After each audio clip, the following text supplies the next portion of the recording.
Perhaps the greatest discovery in human history, one that is logically prior to every other discovery, is that all of our traditional sources of belief are in fact generators of error and should be dismissed as sources of knowledge.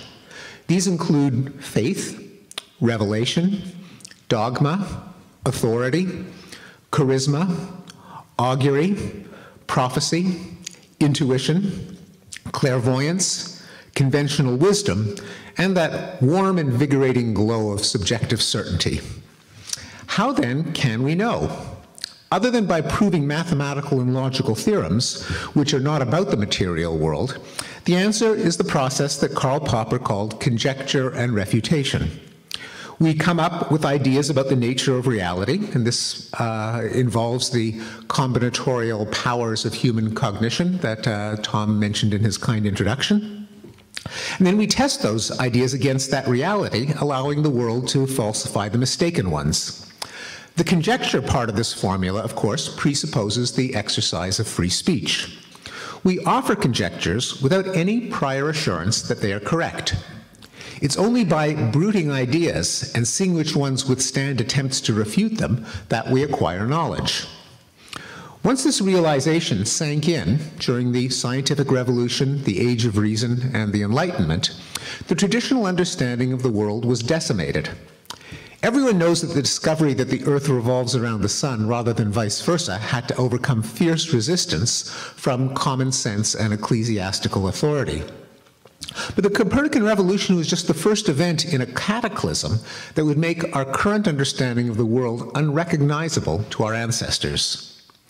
We know that the belief systems of all the world's traditional religions and cultures, their theories of the origins of life, humans, and societies, are factually mistaken.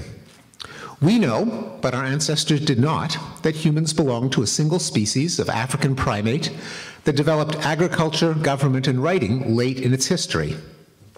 We know that our species is a tiny twig of a genealogical tree that embraces all living things and that emerged from prebiotic chemicals almost 4 billion years ago.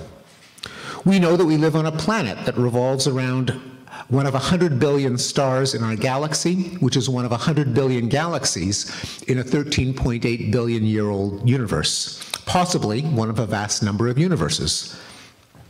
We know that our intuitions about space, time, matter, and causation are incommensurable with the nature of reality on scales that are very large and very small.